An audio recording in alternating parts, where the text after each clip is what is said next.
हाय दोस्तों, मैं डॉक्टर अमित कुमार धीमान। मैं मेडिकल ऑन्कोलॉजिस्ट, कैंसर स्पेशलिस्ट, दीप हॉस्पिटल लुधियाना से। आज हम बात करना चाहते हैं रिगार्डिंग अब जो ओवेरियन कैंसर है। ओवेरियन कैंसर जो अंडेदानी का कैंसर भी जिसे कहते हैं। जो अपना जो ये ओवेरियन कैंसर है, ये आज हम उसकी बात करेंगे कि उसके सिम्टम्स क्या हैं, उसका ट्रीटमेंट क्या पॉसिबल है, किन फीमेल्स को ये ज़्यादा होने के चांसेस रहते हैं और कैसे हम इसको प्रिवेंट कर सकते हैं। अगर सबसे पहले हम बोलें कि अंडेदानी में कैंसर होने के चांसेस क्यों रहते हैं।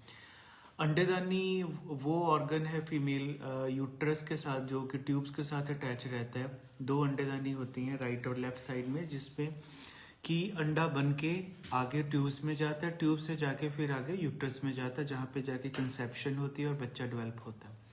ये जो चीज़ होती है ये हर माह में होती है। जैसे फीमेल्स को हर माह मेंसेस आते हैं, उसी तरह से अंडा बनने के बाद ही 15 दिन बाद, 14 दिन बाद ही ये मेंसेस आते हैं।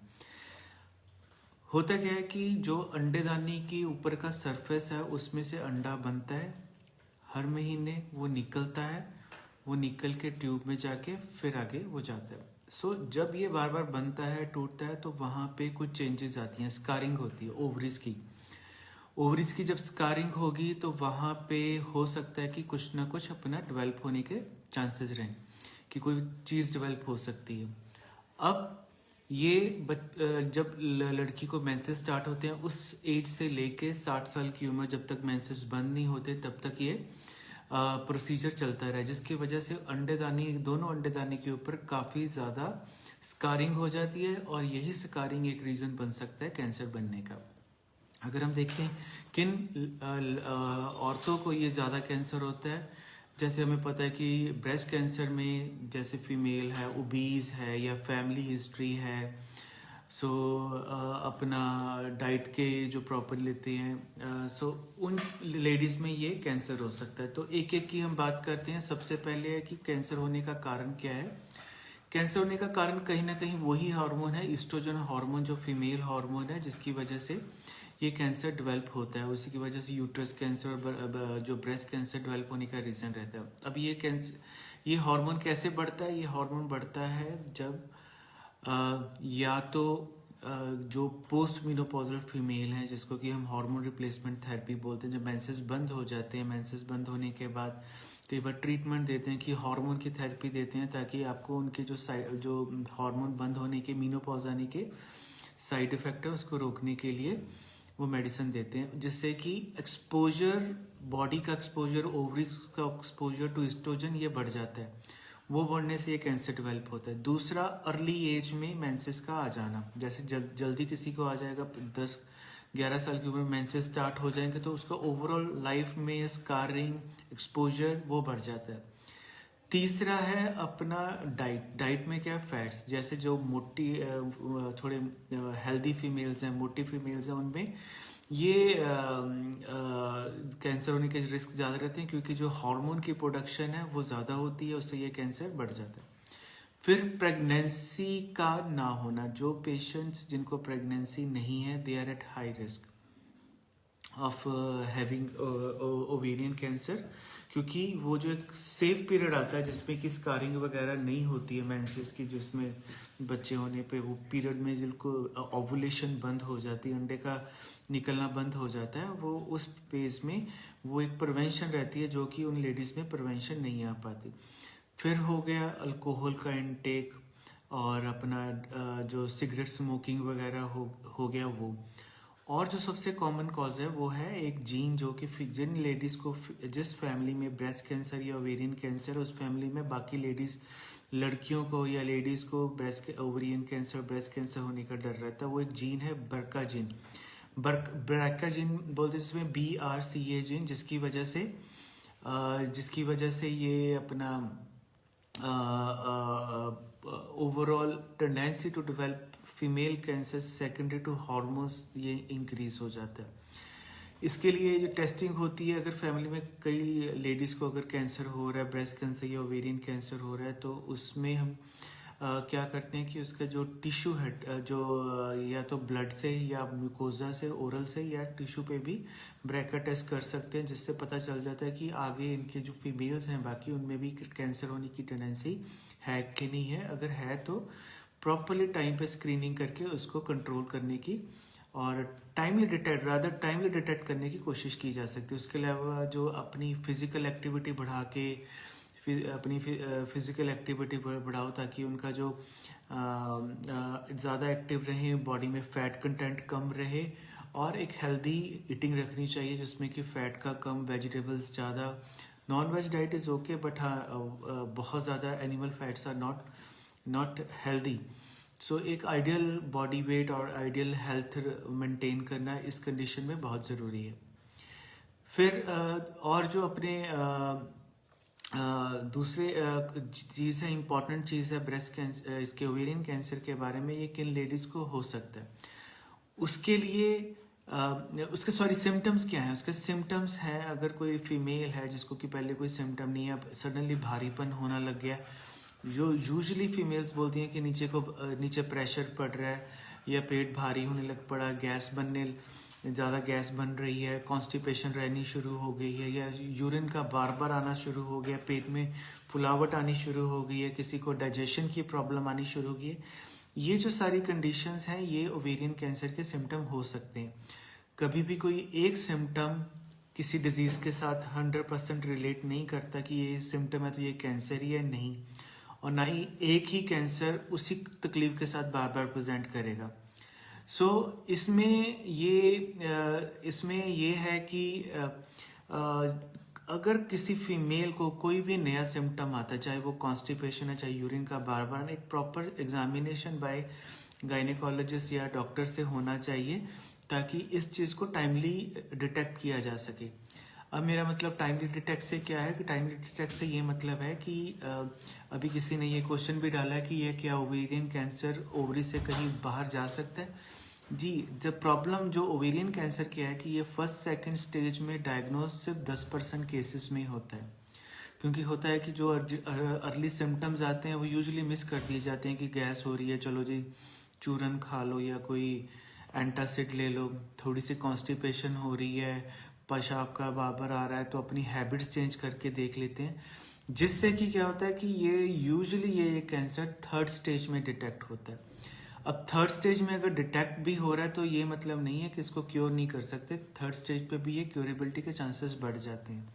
पर अगर किसी का फर्स्ट सेकंड स्टेज में डिटेक्ट हो जाता है, टाइमली सिम्टम को डिटेक्ट करके हम करते हैं तो ये हमें ये पेशेंट को एक अच्छी ज़िंदगी शायद बिना कीमोथेरेपी के भी दे सकते हैं। पर अगर जैसे कि मोस्टली फीमेल्स में होता है कि ये थर्ड स्टेज में डिटेक्ट होता है, थर्ड स्टेज हम कब बोलते हैं, जब हमारे पेट के अंदर एक पानी होता है जिसको बोलते हैं पेरिटोनियल फ्लूइड या साइटिक फ्लूइड, जो हमेशा मूव करता रहता है एंटी क्लॉकवाइज, ये घूमता रहेगा, पेट में घूमता रहेगा। अब जब ये पानी घूमेगा तो अपने साथ ये जो भी सेल हैं उसको उठा के ये घूमता रहेगा, और ये जो सेल होते हैं जो पेट की हमारी झिल्ली है जिसको पेरिटोनियम या ओमेंटम बोलते हैं, उस पर जाके ये स्प्रेड होना शुरू हो जाते हैं, या लीवर के ऊपर चले डिपॉजिट हो सकते हैं, स्टमक में भी जो अपना पेट है उस पर भी ये डिपॉजिट हो सकते हैं। सो इस कंडीशन में क्या करते हैं कि अगर डिजीज़ हमें लगता है कि पहले ऑपरेबल नहीं है, अब इम्पॉर्टेंट ये है कि ट्रीटमेंट या ये सिम्टम्स आते हैं तो हमने आगे कैसे प्रोसीड करना है। सपोज आज किसी फीमेल को ये सिम्टम आए, अल्ट्रासाउंड करवाया तो जिसमें हमने देखा है कि पानी वगैरह आ रहा है, ओवरी में डिपॉजिट्स आ रहे हैं या ओवरी में कोई गांठ आ रही है, तो सबसे पहले वो पानी का टेस्ट करते हैं कि उसमें कोई कैंसर सेल आ रहे हैं कि नहीं आ रहे, क्योंकि कभी कभी टीबी भी इसी तरह प्रेजेंट करती है। जितने केसेस ये ओवरी कैसे प्रेजेंट करते हैं, फीमेल्स में ट्यूबरकुलोसिस सेम वे से प्रेजेंट कर सकती है। तो इसलिए कैंसर सेल का डिटेक्ट होना बहुत ज़रूरी है। अब अगर हम पानी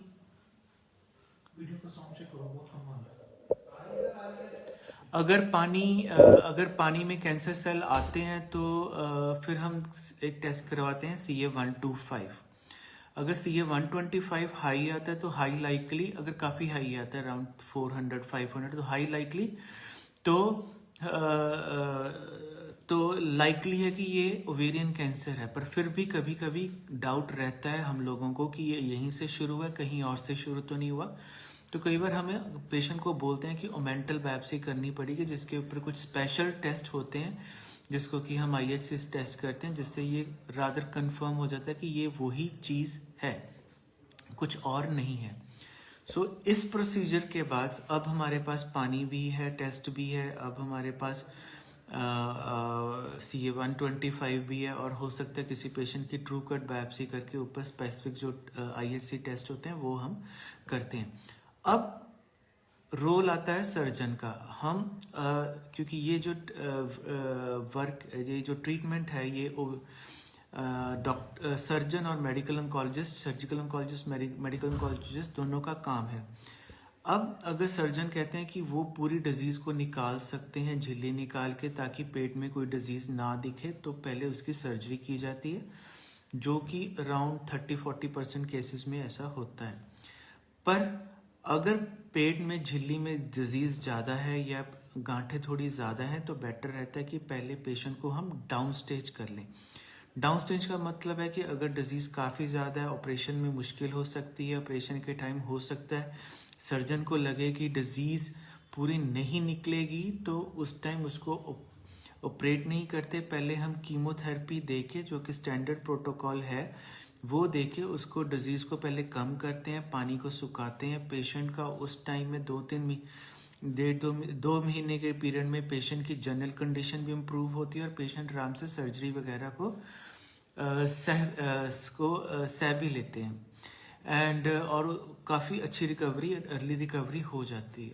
अब जब ये सर्जरी हो गई, चाहे पहले या बाद में, तो उसके बाद फिर कीमो लगाई जाती है ताकि जो बचे कुचे कोई सेल हो उसको ख़त्म कर सके। इस तरीके से एक्सपेक्ट करते हैं कि अराउंड 40-45% ऑफ द पेशेंट 5 साल के लिए क्योर हो जाते हैं। अल्टीमेटली कुछ पेशेंट्स हैं जो कि 40% 50% के आसपास जिनमें डिजीज़ वापस आने के चांसेस रहते हैं, पर वो टाइम ही बता सकता है कि वो किसकी डिजीज़ वापस आ रही है या किसकी वापस नहीं आ रही है। उसके लिए हम क्या करते हैं, एक बार ट्रीटमेंट होने के बाद उसको मॉनिटर करते हैं, एवरी 3 मंथ चेक करते हैं कि इसको कोई प्रॉब्लम तो नहीं आ रही, कोई फ्लूइड दोबारा अकोमुलेट तो नहीं हो रहा, या CA 125 बढ़ तो नहीं रहा। CA 125 टेस्ट कई बार हम देखते हैं कि पेशेंट खुद भी करवा लेते हैं कि कोई भी पेट में दर्द और बाई चांस इंक्रीज हो गया। एक बात मैं यहाँ कहना चाहूँगा, अगर कोई अंडेदानी में कोई रसौली, अंडे में कोई गांठ नहीं है या पानी नहीं है या कुछ नहीं है और CA 125 है, तो जो प्री मेनोपॉजल फीमेल्स हैं जिनको कि मेंसेस अभी आ रहे हैं, तो उनका 100, 200, 250 तक CA 125 इंक्रीज कर सकता है। तो ज़रूरी नहीं है कि जिसका CA 125 इंक्रीज हो उसको कैंसर ही हो। सो तभी ये टेस्ट करवाते हैं अगर हमारे पास कैंसर सेल है और हमें सस्पिशन है कि ये कैंसर हो सकता है।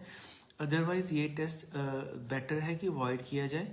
मोस्टली होता क्या है कि जब हम देखते हैं कि पेशेंट का CA 125 करवा लिया और किसी रीज़न से हाई आ गया, अब पेशेंट की एंजाइटी बहुत बढ़ जाती है।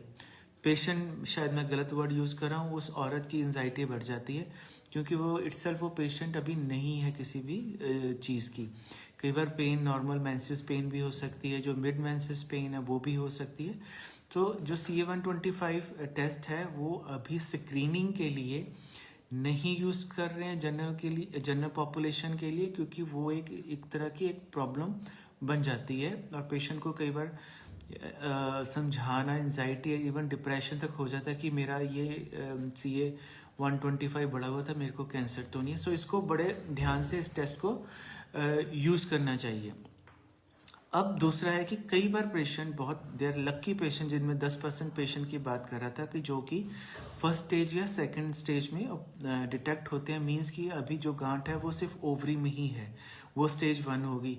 अगर इन पेशेंट को टाइमली ऑपरेट कर लिया जाए और उनकी बिना इस कंडीशन में जब सिर्फ अंडेदानी में ही गांठ है, कहीं और नहीं है, तो बेटर है कि कोई सुई वाला टेस्ट ना किया जाए। फैमिली कंप्लीट है तो कंप्लीट ओवेरियन सर्जरी करनी चाहिए। अगर फैमिली कंप्लीट नहीं है तो सिर्फ उस ओवरी की बायोप्सी कंप्लीट करनी चाहिए ताकि उसकी फर्टिलिटी को भी बचा सके। सो अगर किसी लेडी को जिसकी अभी फैमिली कंप्लीट नहीं है और उसको ये डिसीज़ कोई भी ओवेरियन मैलिग्नेंसी डिटेक्ट या गांठ डिटेक्ट होती है, तो उसका एक प्रॉपर वे है टू मैनेज कि उसको कैसे आगे उसकी फर्टिलिटी को भी बचाना है ताकि वो कंसीव भी कर सके और प्रेगनेंसी भी प्लान कर सके। सो ये है। अब सर्जरी हो गई, कीमोथेरेपी होगी। अब एवरी 3 मंथ्स के लिए पेशेंट को हमने फॉलोअप पे रखना है, जिसमें कि हम यूजुअली अल्ट्रासाउंड करवाते हैं, CA-125 करवाते हैं। कोई मेजर चेंज CA-125 में हो या अल्ट्रासाउंड पे कोई मेजर हमें चीज़ दिख रही हो तभी उसको आगे इन्वेस्टिगेट करते हैं, अदरवाइज उसको इन्वेस्टिगेट हम यूजुअली नहीं करते। अब एक बार सारा ट्रीटमेंट हो गया, अब हमारे लिए क्या इंपॉर्टेंट है, उस लेडी के लिए क्या इंपॉर्टेंट है। अगर तो उसकी एज 50 ईयर से कम है तो बेटर है कि हम जेनेटिक टेस्ट करवा के देखें, जेनेटिक टेस्ट जिसमें कि ब्रेका जीन है, ताकि अगर उसको पॉजिटिव आ रहा है तो उसकी बाकी की फैमिली जो उसके ब्लड रिलेशन में है लड़कियां हैं उनकी टेस्टिंग करके टाइमली इसको डायग्नोज करके और पेशेंट को या उस पर्सन को, उस फीमेल को हम अवेयर कर सकें। सो दैट इज़ एक इम्पॉर्टेंट चीज़ है। उसके अलावा जो उसकी मेमोग्राफी भी, क्योंकि जिस लेडी को ओवेरियन कैंसर हुआ है उसको चांसेस रहते हैं कि उसको ब्रेस्ट कैंसर भी हो सकता है। ये 5 to 7% चांसेस रहते हैं कि ओवेरियन कैंसर पेशेंट को ब्रेस्ट कैंसर हो सकता है। तो उसके लिए उसकी mammography every year has to be done, वो बहुत ज़रूरी है। फिर उसके जो रिलेटिव हैं, फीमेल सिबलिंग्स हैं या कज़न्स हैं, उनकी भी मेमोग्राफी बहुत ज़रूरी है। अब ये क्वेश्चन उठता है कि क्या उनके लिए हम ओवेरियन अल्ट्रासाउंड भी करें देखने के लिए कि ओवरी में कोई गांठ तो नहीं डेवलप हो रही है। CA-125 अभी तक इसकी रिकमेंडेशन नहीं है कि हम ओवेरियन कैंसर के लिए स्क्रीनिंग करें। हाँ, पर अगर कोई किसी को सिम्टम आ रहा है तो उसको अवॉइड करना सही नहीं है, उसका टाइमली चेकअप कराना बहुत ज़रूरी है। इसके अलावा क्या कर सकते हैं, इसके अलावा इम्पॉर्टेंट है कि अपनी डाइट में क्या है कि फैट फ्री डाइट होनी चाहिए, एक हेल्दी लाइफस्टाइल होना चाहिए। नॉनवेज ले सकते हैं पर नॉनवेज पे एक थोड़ी रेड मीट पे या एनिमल फैट पे थोड़ा सा कम रहना चाहिए। Fish is good. फिर अपना अल्कोहल अगर कोई ले रहे हैं तो moderation, rather for female I से कि very minimal alcohol is allowed, not to smoke, do good yoga, physical activity, maintain your body weight। अब एक क्वेश्चन ये भी रहता है कि what is the ideal body weight for a general purpose। अगर आप अपनी हाइट को सेंटीमीटर में मापते हैं और उसको उसमें से 100 माइनस कर दीजिए, सपोज किसी की हाइट 160 सेंटीमीटर है, आप उसमें से 100 माइनस कर दीजिए, मतलब कि 60 kg is the ideal weight. So at least one can try to be near to her और हिज आइडियल वेट, ताकि उस पर बॉडी अपनी फिट रह सके। फिजिकल एक्टिविटी बहुत ज़रूरी है। उसके अलावा डाइट पे मैंने आपको बताया, mental relaxation, do the meditation, yoga. So ये सभी चीज़ें हमें लॉन्ग टर्म सर्वाइवल में बेनिफिट करती हैं। क्या ये सब कुछ हमें डिजीज़ के वापस आने पे भी कंट्रोल करता है? मैं कहूँगा यस। ये जो डिजीज़ अगर किसी का ट्रीटमेंट हुआ है, ये हैबिट्स अपनी रखते हैं, हेल्दी हैबिट्स रखते हैं, तो उनके डिजीज़ के वापस आने के चांसेस कम हो जाते हैं। अगर किसी के वापस आती भी है तो लाइकली उसकी जल्दी भी डिजीज़ उतनी जल्दी नहीं आएगी जितना कि विदाउट दिस प्रिकॉशन। सो एक happy healthy living is very important for all individual। ये नहीं है कि जो कैंसर से सफ़र कर रहे हैं, rather happy healthy living is the way to have cancer free or any disease free life, जो बहुत ज़रूरी है। आज के लाइफस्टाइल में यह स्ट्रेस काफ़ी बढ़ गया है, हर इंसान का बढ़ गया है, बट उसको मैनेज करना, उसको चलो मैं यहाँ पे आपको कोट करता हूँ सदगुरु जी का। he says कि it is not important to manage the stress. अगर आप अपनी लाइफ को मैनेज कर लोगे तो स्ट्रेस अपने आप मैनेज हो जाएगा। So that is important and एक अब मैं जो क्वेश्चंस आ रहे हैं उस पर मैं कुछ आंसर करूँगा. देयर इज अ क्वेश्चन कि chemotherapy benefit by Mrs Anita Sharma की chemotherapy benefit after the age of 50+ years. देखिए मैम, ये जो डिजीज़ है वो जो डिजीज़ है वो है ही एल्डरली फीमेल की, मोर देन 50 ईयर्स में ज़्यादा कॉमन है. सो जो मैक्सिमम बेनिफिट देखा गया इन्हीं पेशेंट में देखा गया जिनकी एज 50 ईयर्स से ऊपर है. आजकल जो ट्रीटमेंट की मॉडिफिकेशन हम कर देते हैं इंडिविजुअल बेस पे, उससे जो टॉलरेंस वगैरह है वो भी काफ़ी अच्छी हो गई है. और most of the patient they are responding very well. So one question by Mrs.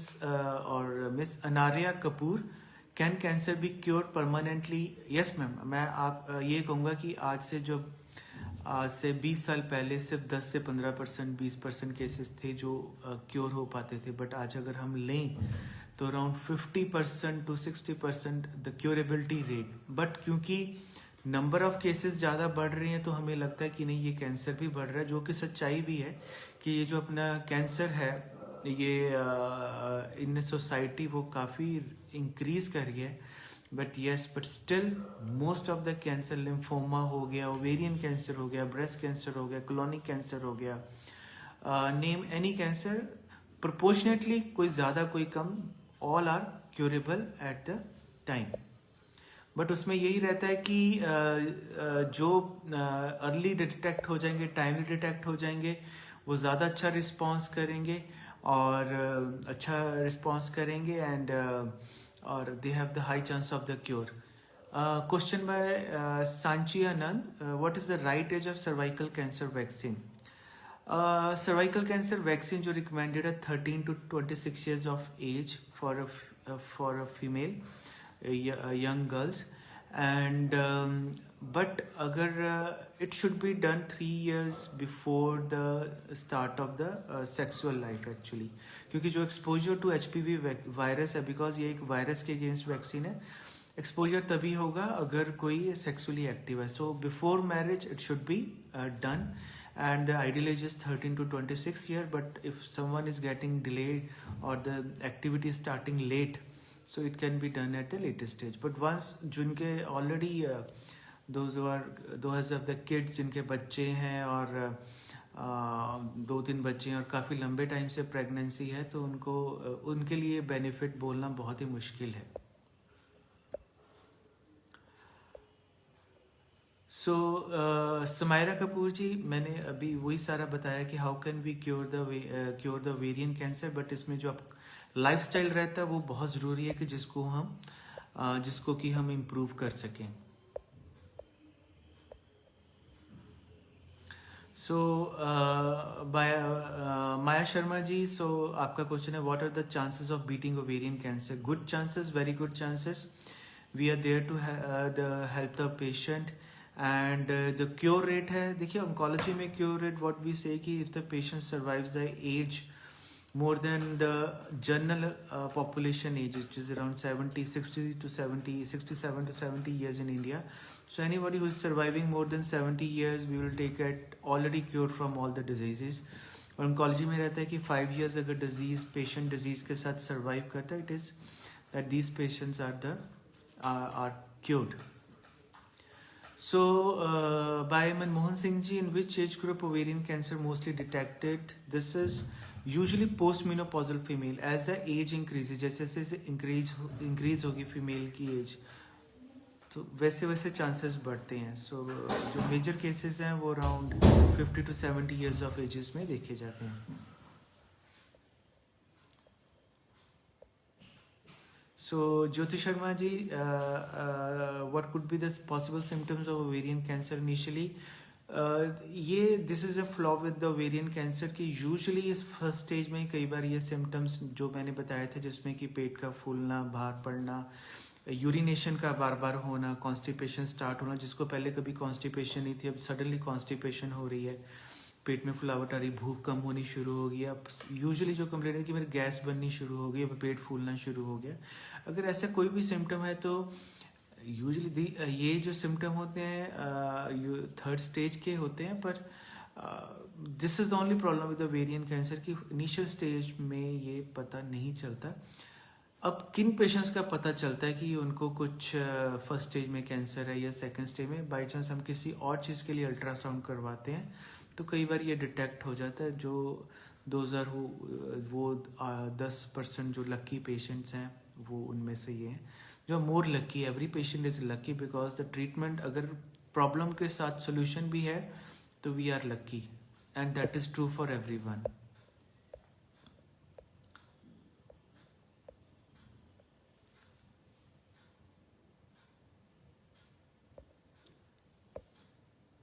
So, doctor, my cousin is by Priyanka Sharma facing breast cancer, and we are worried about her. After surgery, she is again facing some issues. Ma'am, till the time we come to know about the issues, what issues are there, so I think it will be. You can write down. I'll share my email ID. You can write down message on that. Yes, ovarian cancer, Kamalpreet ji. Ovarian cancer can easily spread beyond the ovaries. नीचे आ रही है. अच्छा मैं ऊपर जा रहा था, sorry. If someone is not able to afford treatment, that what is another way? That is by Mrs. Sneel Kaur.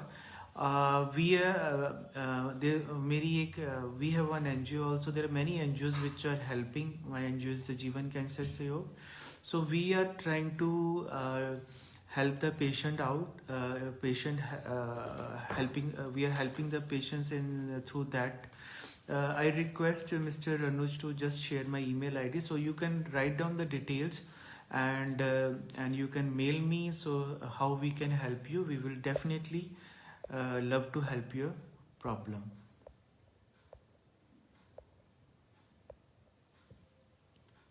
More questions? I think I have answered most of the questions, and I'm really thankful to all of you for being live with me. And I can see many names, those who are near to my heart, and we are very good friends, and hope we will meet you soon. But yes, I am sharing here my email ID so that you can share your views, or you can just put your inquiries and queries so that we can answer. Thank you, dear. Thank you. And tomorrow is the World Cancer Day. So on that occasion, so I'm really thankful to all the warriors and the survivors. So all the survivors, those who are suffering from the cancer, and those who have been suffered from the cancer, I salute to all of them, and all the warriors, those who are helping doctors, I'll name all the nursing staff, all the hospital administrations from all the hospitals, and for the different imaging centers or the diagnostic centers, everyone who is involved in the cancer care. I'm really thankful to all of you for this World Cancer Day, and hope we all live very happy, healthy life, and wish you all very happy, healthy life, and see you soon. Bye. Thank you.